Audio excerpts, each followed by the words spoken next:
함께 하나님 말씀 보시겠습니다. 마태복음 제19장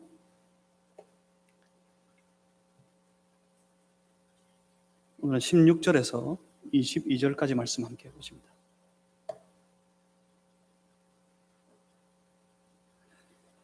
제가 가지고 있는 성경책에는 신약성경 32페이지에 있습니다.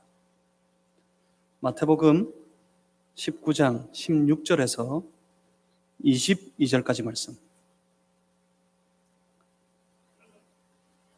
오늘 이 거룩한 주일 예배로 함께 모인 우리 무리에게 허락하신 살아계신 우리 하나님의 말씀입니다. 우리 한 절씩 나누어서 교독하겠습니다. 어떤 사람이 주께 와서 이르되 선생님이여 내가 무슨 선한 일을 하여야 영생을 얻으리이까?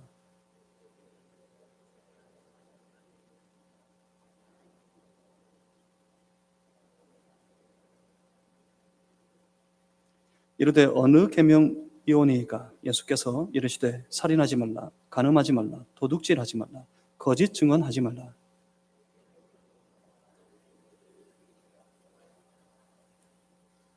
그 청년이 이르되 모든 것을 내가 지키었사온데 아직도 무엇이 부족하니이까?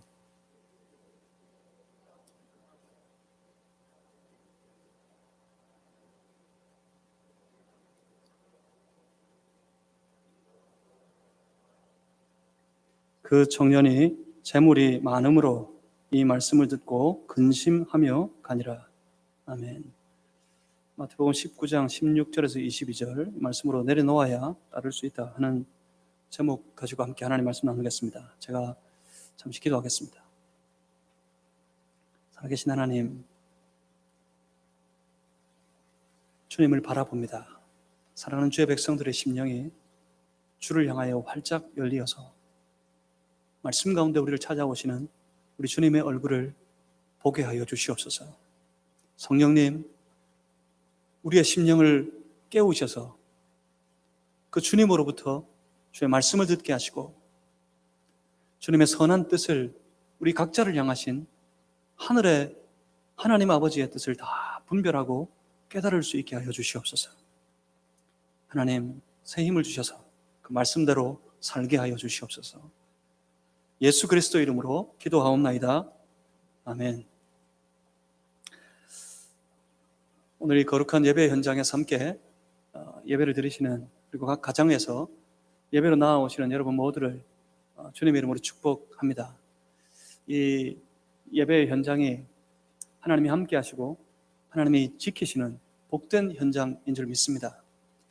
늘 강조하지만 예배는 교회의 본질을 뛰어넘은 정체입니다. 하나님 앞에 예배 드릴 때 교회가 교회될 수 있습니다. 만약 예배를 그치고 예배를 멈추게 된다면 교회는 그 순간 교회이기를 포기하는 것과 같습니다. 그래서 마치 우리의 정체와도 같은, 우리 자신의 모습과도 같은 이 예배를 어느 곳에서든지 가장 소중히 여기고 이 예배에 나와서 자신을 다 내려놓고 이 예배를 통해서 우리에게 찾아오시는 하나님 앞에 하나님만이, 내 주님만이 내 삶의 주인이십니다. 완전히 굴복하고 완전히 항복하고 완전히 엎드리는 거룩한 예배의 사람들, 예배자들 다 되시기를 주님의 이름으로 축복합니다.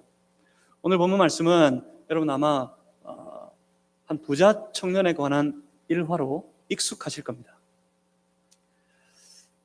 재물이 많은 사람, 오늘부터 해서 한 3주간 시리즈로 보실 텐데 하나님 나라를 온전히 들어가기 위해서는 그 사람이 얼마나 어떻게 변해야 하는지에 대해서 함께 말씀을 본문을 통해 나누게 될 터인데, 특별히 부자여서가 문제가 아닙니다. 오늘 본문은 물질에 관한, 재물에 관한, 부자에 대한 그런 말씀이 아닙니다. 익숙하신 이 본문의 말씀은 세계의 충돌입니다. 세계가 충돌하고 있는 거예요.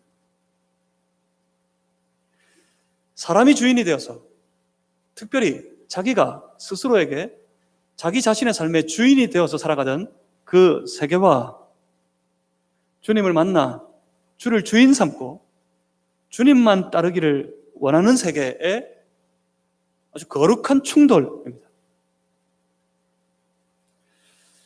어쩌면 오늘 이 시대 가운데 우리는 이 충돌을 경험하고 있습니다. 여러 가지 위험 속에서 교회는 예배를 드리지 않는 것이 마땅하다 하고 요구하는 그런 세계와, 그럼에도 불구하고 우리의 생명이 되신 우리 하나님 아버지께 주의 거룩한 백성들은 나아가서 예배를 드리는 것이 마땅하다 하는 세계의 충돌입니다. 이 세계의 충돌 속에서 우리는 깨닫는 것이 있기를 바랍니다. 이 충돌한 시대 속에서 우리는 우리 스스로의 신앙을 깨닫게 되는 아주 중요한 소중한 기회를 얻을 수 있었으면 좋겠습니다. 예수 그리스도를 만나기 전에는 괜찮았습니다. 자연스러웠습니다. 자기 중심의 세계, 내가 주인이 되어 내 삶을 향해 스스로 주인 노릇하며 살아가는 그 삶이 너무나도 당연하고 너무나도 자연스러웠습니다.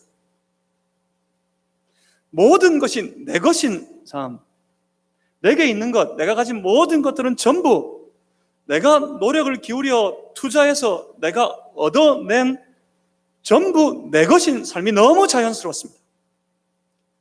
그런데 예수님을 만나고 바뀌어져 버립니다. 예수님께서 우리의 모든 죄를 대신 지시고 십자가에 달려 죽으셨을 때 그가 흘리신 그 보혈의 권세가 우리의 심령 속에 임했을 때 그 보혈이, 주님의 죽으심이 우리의 모든 죄를 사하고 우리가 다시 영적으로 깨어나고 영적으로 살아난 생명을 얻게 되는 순간부터 우리는 바뀝니다. 이후로는 내가 사는 것이 아니요 내 안에 예수 그리스도께서 사신 것이라. 사도가 고백했던 것처럼 그 순간부터 내가 아닌 예수님이 주인 되어 살아가는 삶으로 완전히 바뀌어져 버렸습니다. 소위 말하는 삶의 주재권이 뒤집어져 버립니다. 내가 주인 되었다가 주님이 주인 되는 삶으로 완전히 그 삶의 주재권이 바뀌어져 버립니다. 그렇습니다. 그리스도인, 예수님을 그리스도로 따르는 그리스도인들의 삶은 이 주재권이 바뀌어야 합니다. 내가 주인 노릇하던 삶에서 주가 주인 되는 삶으로 완전히 바뀌어져 버려야 합니다. 그런데 어떡합니까? 하루아침에 되지 않습니다. 어느 날 한순간 갑자기 이전의 모든 삶을 마치 헌신짝 버리듯이 다 떨쳐버리고 그 순간부터 갑자기 주님이 내 삶의 주인 되셔서 온전히 철저하게 완벽하게 주님만 따르는 삶으로 갑자기 변하는 것이 아닙니다. 과정이 필요합니다. 훈련이 필요합니다.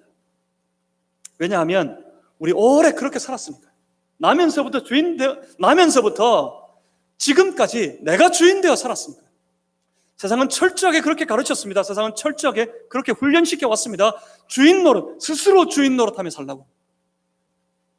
내가 높아지고 내가 잘 되는 인생, 그것이 최고라고 세상은 그렇게 가르쳐 왔습니다.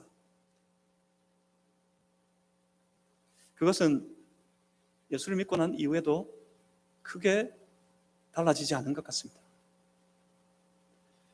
주를 믿어 주께 나아오고 정기적으로 교회를 출석하며 그리스도인 되어 살아가는 것 같지만 사실은 돌아보면 여전히 내 삶의 주인은 나 자신, 자기 자신이 되어 살아가고 있습니다.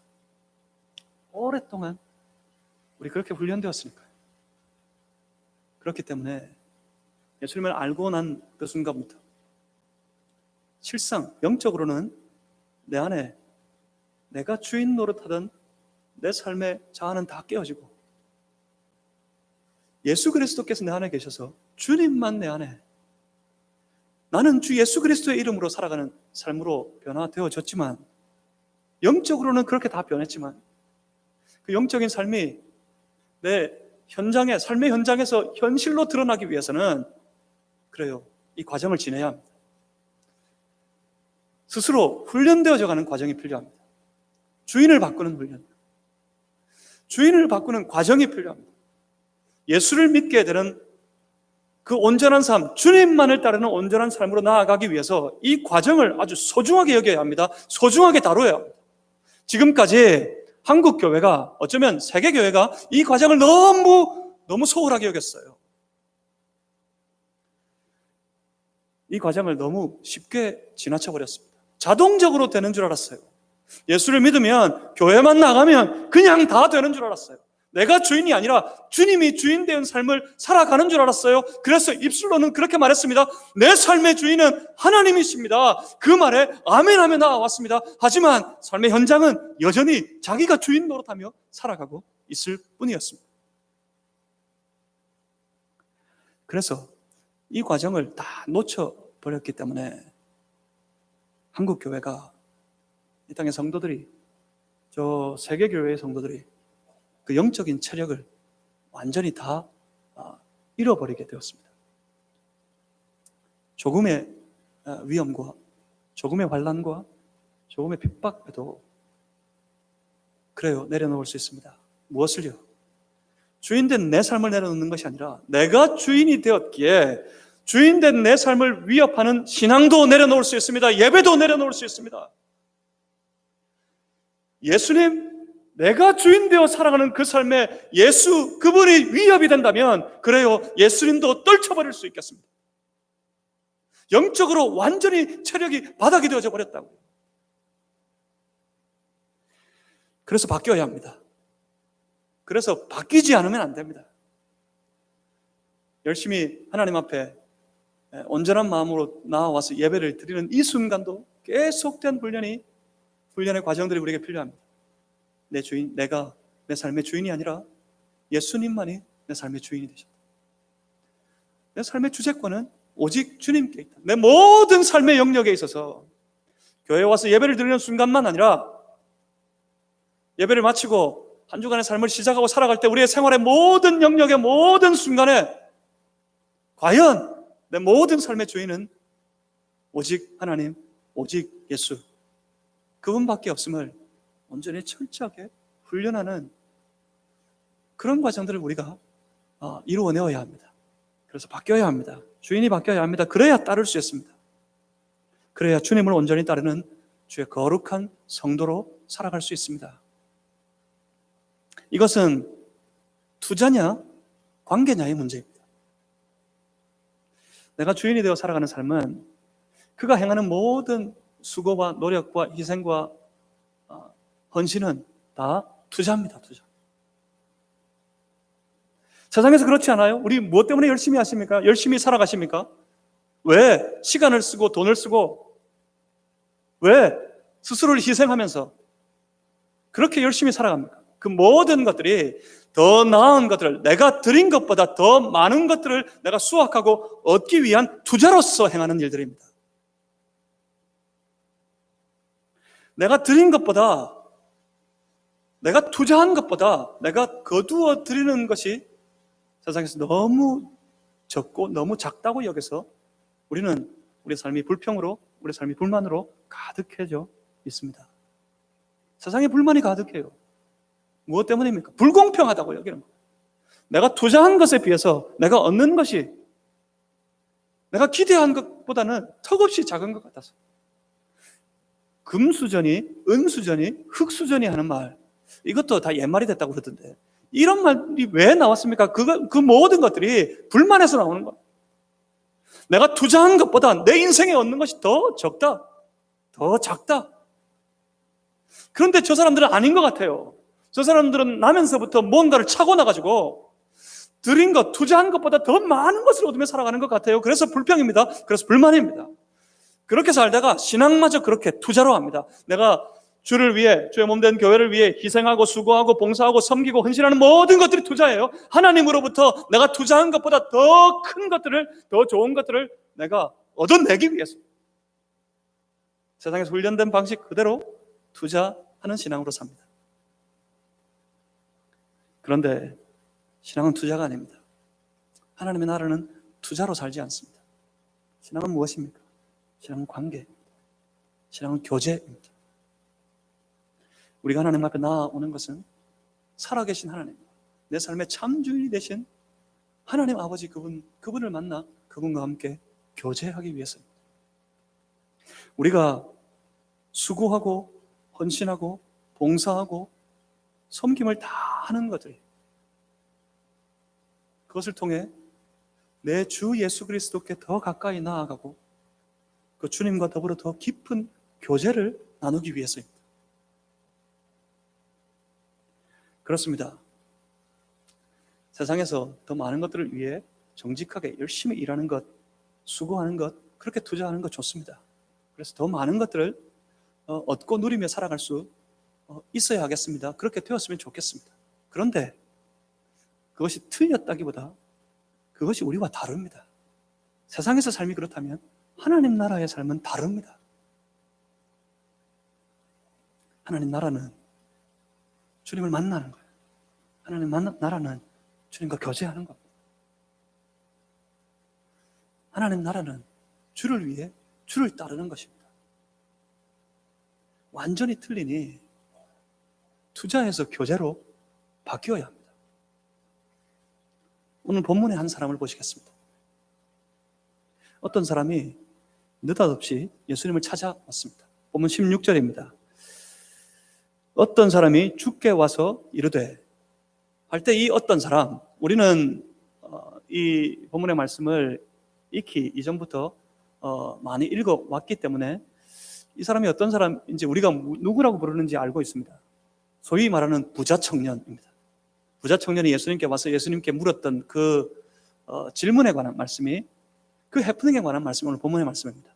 16절 다시 보시겠습니다. 어떤 사람이 주께 와서 이르되, 선생님이여, 내가 무슨 선한 일을 하여야 영생을 얻으리까? 예수님을 찾아와서 내가 영생을 얻기 위해서는 어떤 일을, 어떤 선한 일을 더 해야 하는지 묻고 있습니다. 이 사람을 한번 보십시오. 이 사람의 관심은 지금 영생에 있습니다. 이 사람은 영생을 얻기 원하고 있습니다.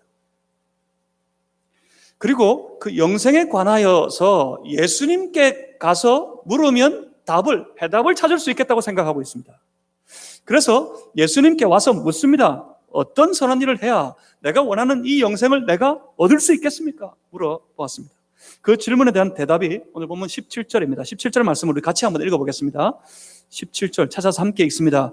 예수께서 이르시되, 어찌하여 선한 일을 내게 묻느냐? 선한 이는 오직 한 분이시니라. 내가 생명에 들어가려면 계명들을 지키라. 아멘. 이 질문과 답을 다시 한번 잘 생각해 보십시오. 이 부자 청년, 이 어떤 사람이 예수님께 와서 부르기를 선생님 불렀습니다. 선생님, 내가 영생을 얻고 싶습니다. 내가 영생을 가지고 싶습니다. 영생을 얻기 위해서는 그 많은 선한 일들 중에서 어떤 것을 해야, 어떤 것을 더 해야 내가 소원하고 있는 그 영생을 얻을 수 있겠습니까? 예수님께 물었더니 예수님께서 말씀하십니다. 뭐가 선한 일인지 왜 내게 묻느냐? 답을 주시지 않을 것 같았어요. 왜 그걸 나에게 묻느냐? 대답하실 의향이 없으신 것 같습니다. 그러시다가 주님이 갑자기 다시 대답하시기를 그렇게 말씀하십니다. 계명들을 지켜라. 그런데 이 대화 속에 아주 흥미로운 부분이 있습니다. 그건 질문하는 이 사람의 생각과 예수님의 생각이 전혀 다르다는 사실입니다. 한 가지 주제, 영생을 가지고 서로 얘기하지만 서로에 대한 생각이, 그 영생에 대한 생각이 완전히 다릅니다. 질문하는 사람은 영생을 얻는 것이라고 분명히 생각하고 있습니다. 근데 예수님은 어떻습니까? 예수님은 영생은 들어가야 하는 곳이라고 말씀하고 계신 것 같습니다. 이것은 아주 심각한 생각의 차이입니다. 사실 영생이 뭡니까? 여러분, 영생에 대해서 어떻게 생각하십니까? 영생 이러면 떠오르는 거 있지 않으세요? 영생 이러면 떠오르는 사람이 있지 않습니까? 특히 우리 동양권 문화에서는, 우리 한국 사람들도 마찬가지입니다. 떠오르는 사람 한 사람 있어요. 누가 떠오르세요? 그 옛날 전설적인 인물, 중국의 황제 진시 황제. 진시 황제만 그랬던 것이 아닙니다. 역사적으로 전 세계 많은 사람들이 이것을 원했습니다. 뭐요? 불로 장생하는 것. 늙지 않고 아프지 않고 죽지 않는 것. 불로 장생하는 것을 할 것을 사람들이 원했습니다. 찾았습니다. 그런데 그 어떤 사람도 찾아내지 못했습니다. 어떤 사람도 얻지 못했습니다. 진시 황제, 그 사람이 가졌던 그 강력한 부와 권력 가지고도 찾고 찾아 전 세계를 누볐다 하지만 그는 얻어내지 못했습니다. 찾지 못했습니다. 영생, 그러한 영생. 그래서 사람들의 마음속에는 그런 생각이 있는 것 같아요. 그런 게 어디 있어? 그런 건 없어. 예, 그렇습니다. 불로 장생하는, 우리가 이 땅에서 죽지 않고 영원히 사는 거, 그런 거 없습니다. 그런 게 어디 있습니까? 이단의 교주들이나 그렇게 이야기하지. 이만희 씨 뭐라 그랬어요? 스스로 생명이라고 그랬습니다. 자기는 죽지 않는다고 가르쳤습니다. 아직도 신천지를 따르는 많은 사람들이 그렇게 알고 있습니다. 그렇게 믿고 있습니다. 이만희 씨는 죽지 않는다. 영생한다. 얼마 전 한 방송사에서 신천지에 빠졌다가 돌아온 사람들을 상담하고 재교육하는 그런 과정에서 본 적이 있습니다. 청년입니다. 그 청년에게 여러 가지로 상담자가 가르치고 권면하고 교훈하고 또 묻고 하기를 거듭하는 중에 그렇게 물었습니다. 그 청년에게. 만약 이만희 씨가 죽으면 어떡할래? 그렇게 물었습니다. 그랬더니 이 청년이 뭐라고 대답합니까? 그럽니다. 청년이 당당하게 아주 추호의 주저함도 없이 의심도 없이 그 상담자에게 그렇게 되레 묻습니다. 만약 안 죽으면 어떡할래요?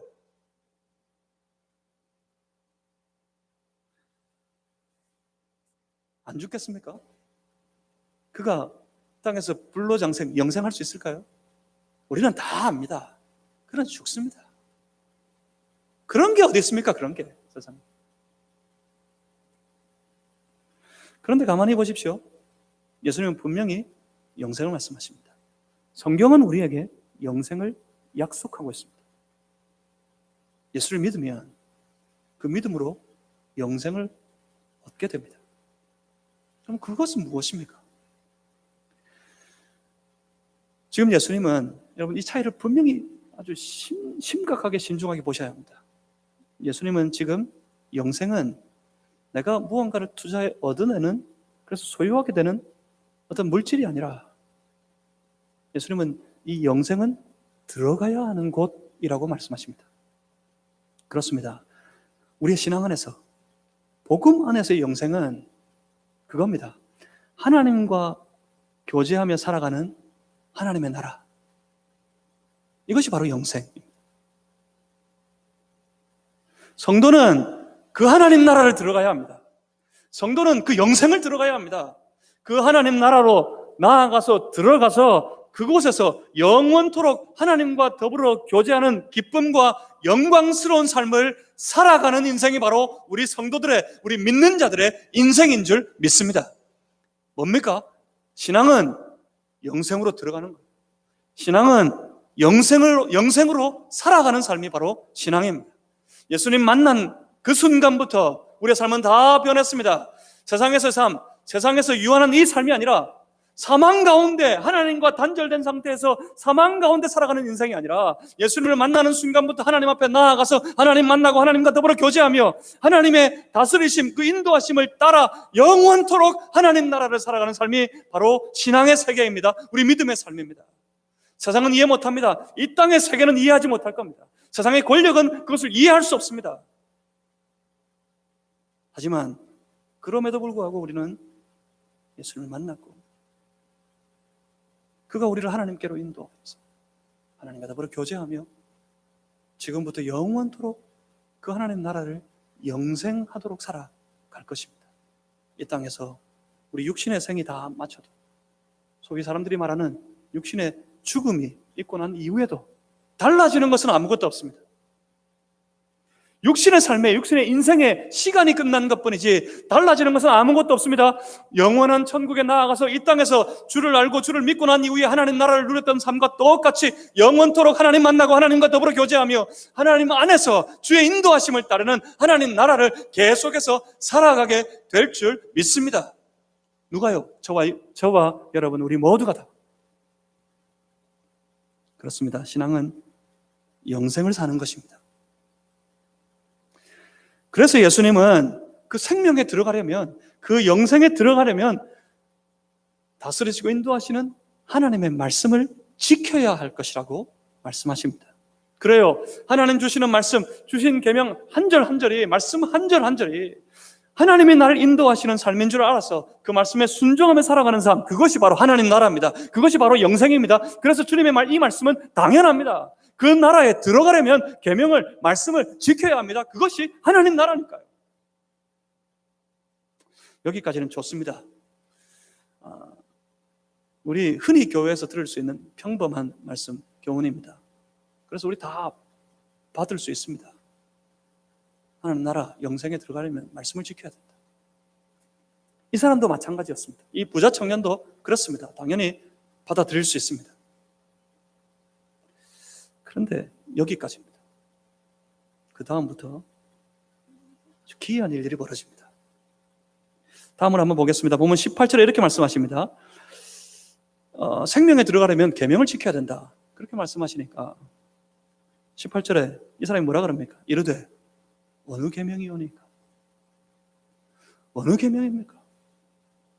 계명을 지켜야 한다 하니까 이 사람 어느 정도 자신이 있었던 것 같아요. 이 부자 청년이 아주 자신만만합니다. 지금 계명이요? 계명이라고 그러셨습니까? 분명히 지금 어떤 것 말입니까? 그랬더니 예수님께서 지금 아주 담담하게 마치 이 계명을 요약 정리라도 하듯이 쭉 리스트를 뽑아 주십니다. 어떤 것 말입니까? 그러니까 쭉 리스트를 뽑아, 목록을 뽑아 주십니다. 18절에 이어서 이렇게 말씀합니다. 예수께서 이르시되 살인하지 말라, 간음하지 말라, 도둑질하지 말라, 거짓 증언하지 말라. 19절입니다. 내 부모를 공경하라, 내 이웃을 내 자신같이 사랑하라 하신 것이니라. 이게 뭐지요? 강원에 보니 익숙합니다. 뭡니까? 10계명입니다. 야, 그래. 계명 중에 계명은 10계명이지. 10계명이 가장 중요하지. 이렇게 말하는 이들이 있는데 이건 지금 그런 말씀이 아니에요. 주님은 다른 의도가 있습니다. 예수님께서 뽑아주신 리스트, 이 목록을 딱 받아든 이 부자 청년을 보십시오. 이러이러한 것들이니라 예수님께서 리스트를 뽑아주시니까 그 리스트를 딱, 이 목록을 받아든 이 사람 아주 의기양양합니다. 이 청년 아주 자신 있습니다. 20절 말씀을 우리 다 같이 한번 찾아서 읽어보겠습니다. 본문 20절입니다. 함께 읽습니다. 그 청년이 이르되 이 모든 것을 내가 지키었사온데 아직도 무엇이 부족하니까?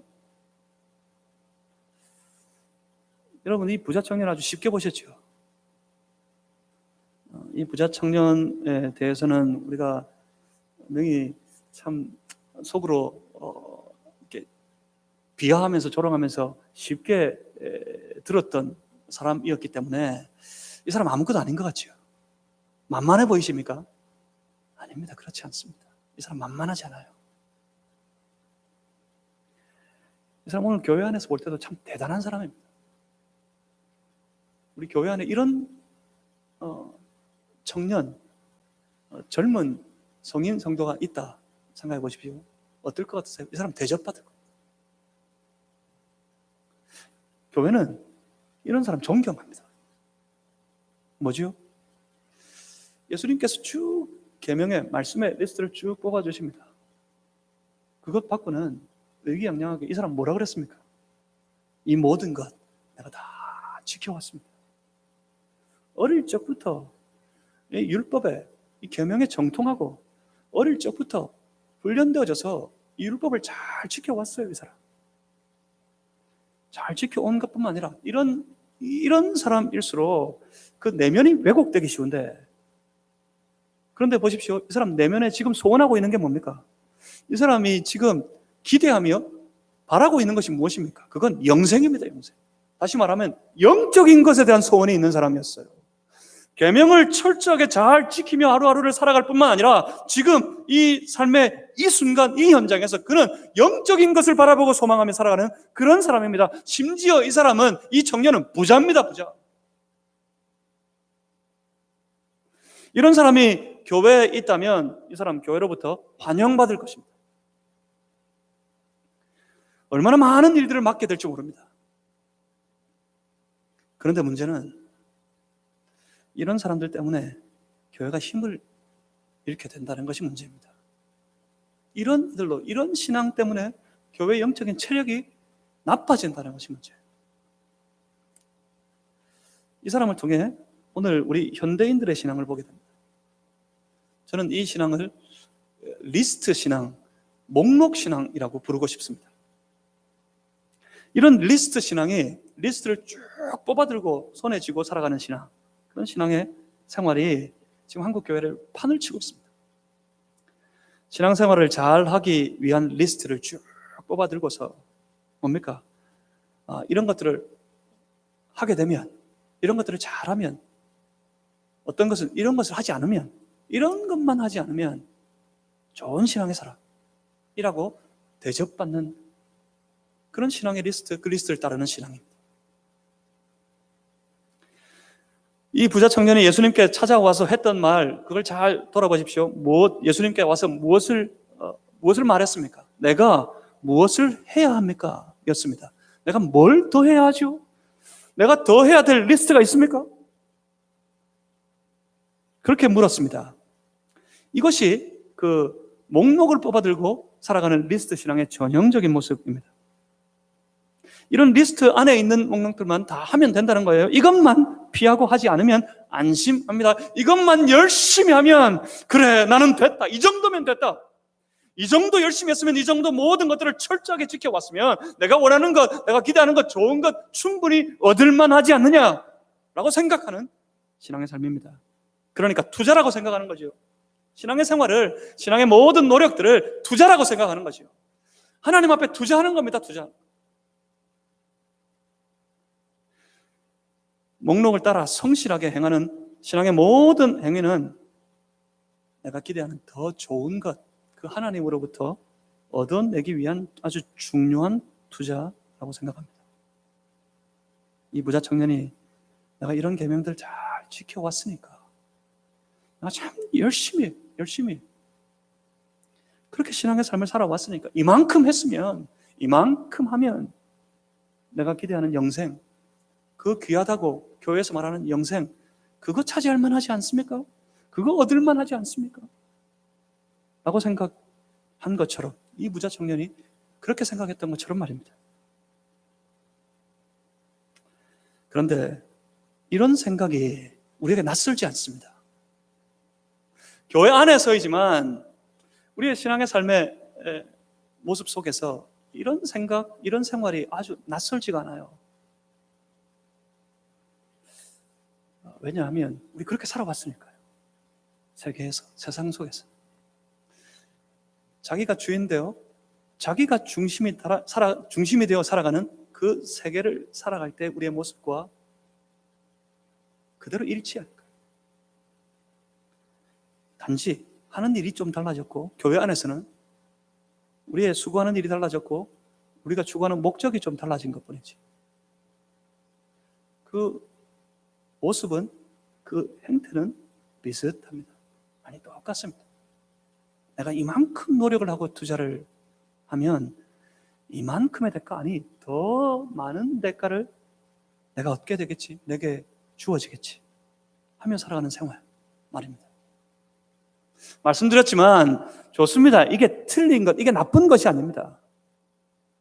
진실되지 못하게, 정직하지 못하게 수고하고 애써서 투자하는 것 때문에, 그것 때문에 문제지, 만약 정직하게 최선을 다해 더 나은 것, 더 많은 것을 얻기 위해 수고하고 노력하는 것 좋습니다. 그래서 많은 것을, 더 큰 것을 얻어낼 수도 있어야 하겠습니다.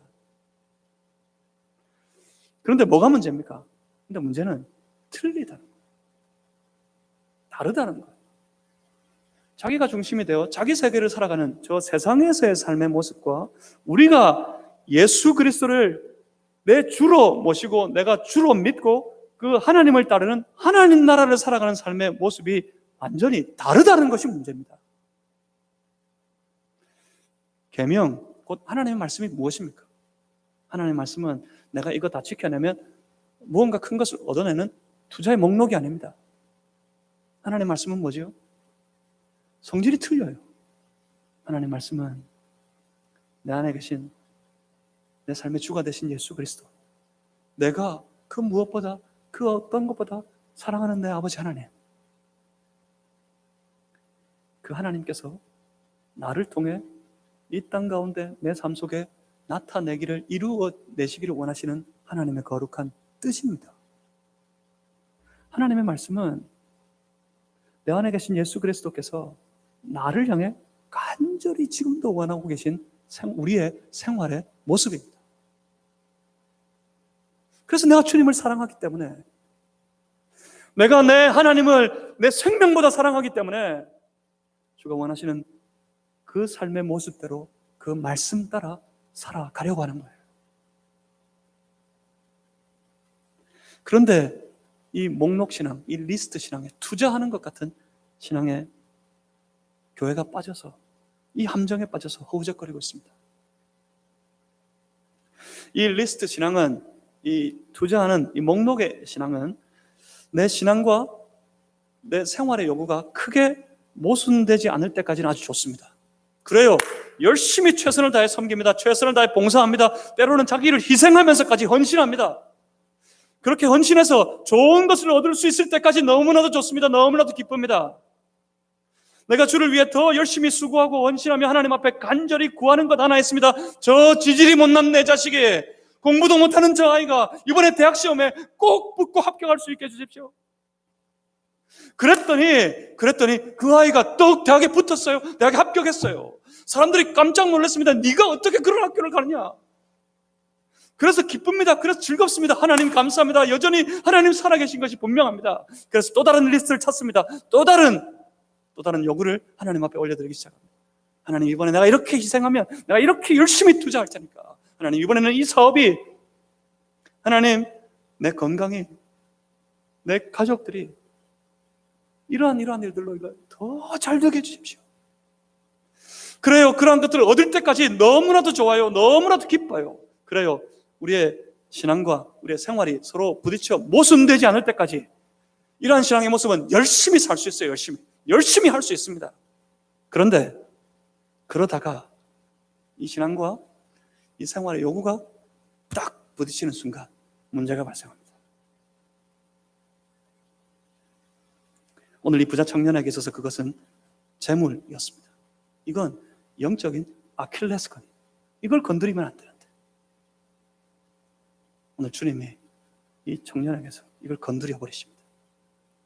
보면 21절입니다. 21절 말씀을 함께 읽어보겠습니다. 21절 함께 읽습니다. 예수께서 이르시되 내가 온전하고자 할진대 가서 내 소유를 팔아 가난한 자들에게 주라.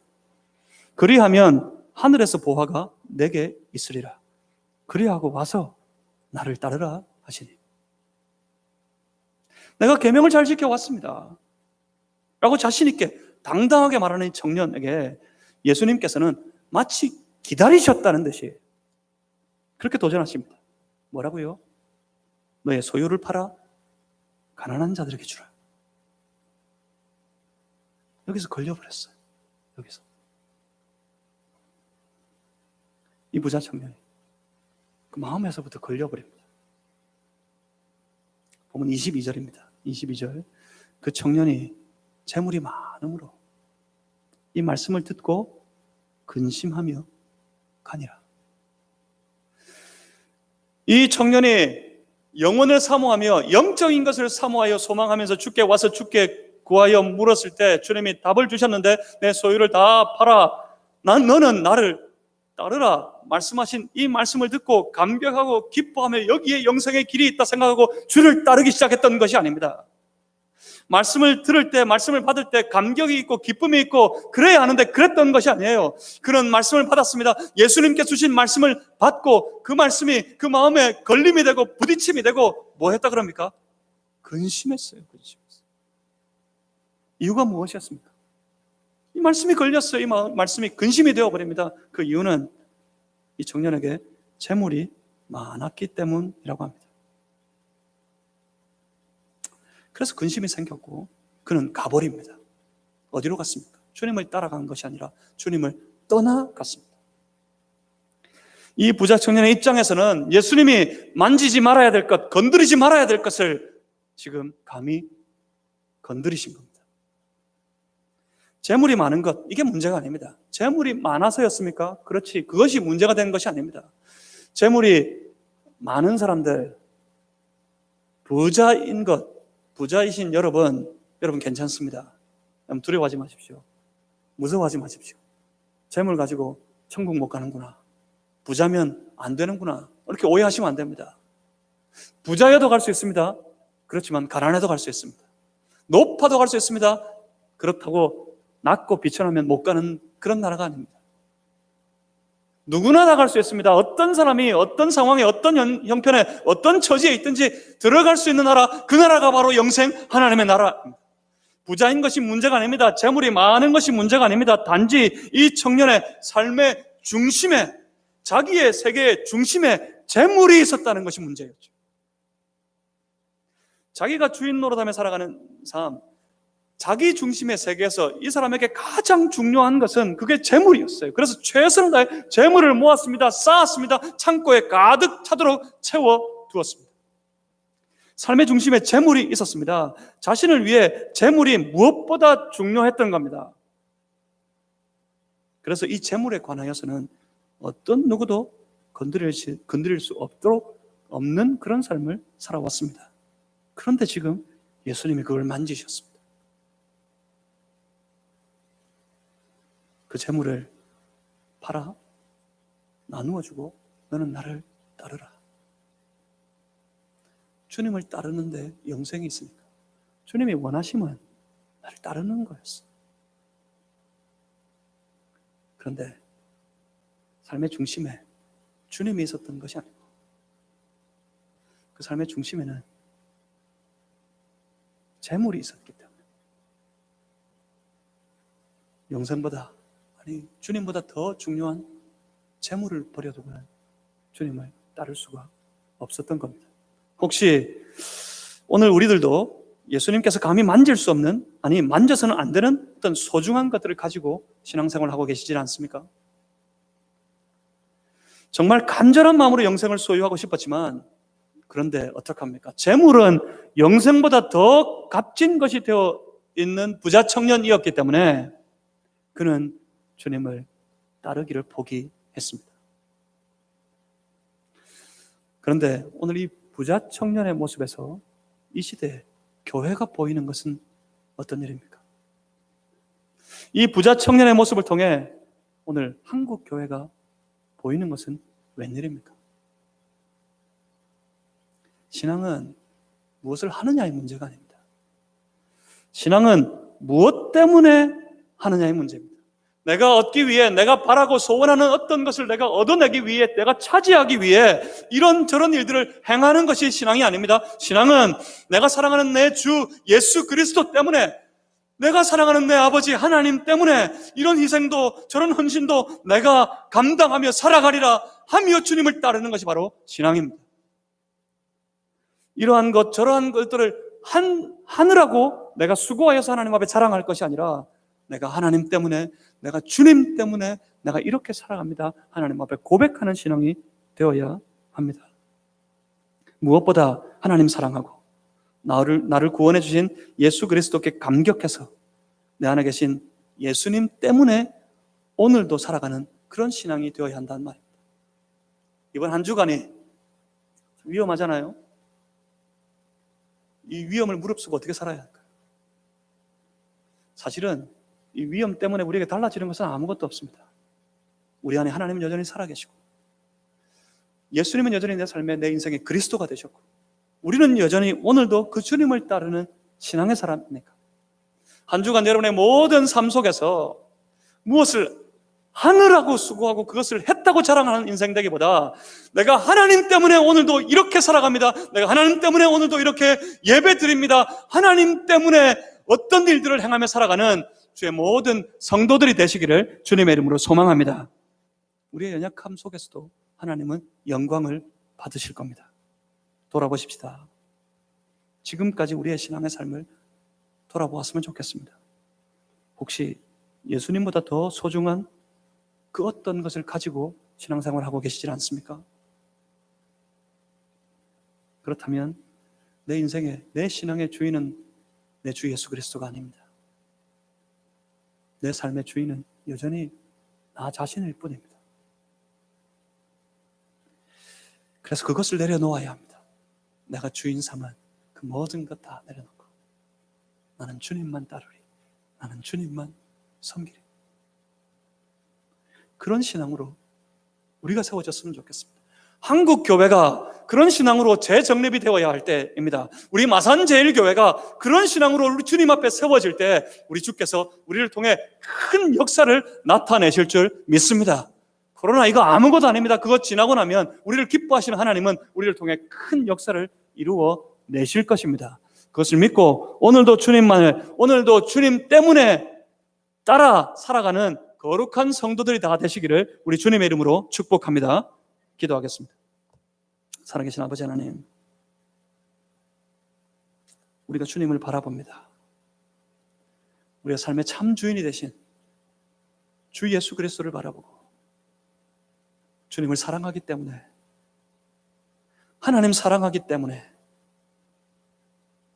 삶의 모든 연장에서 오직 주님만을 따르는 주의 거룩한 성도, 주의 제자의 삶을 우리 다 살아갈 수 있도록 도와주시옵소서. 예수 그리스도 이름으로 기도하옵나이다. 아멘.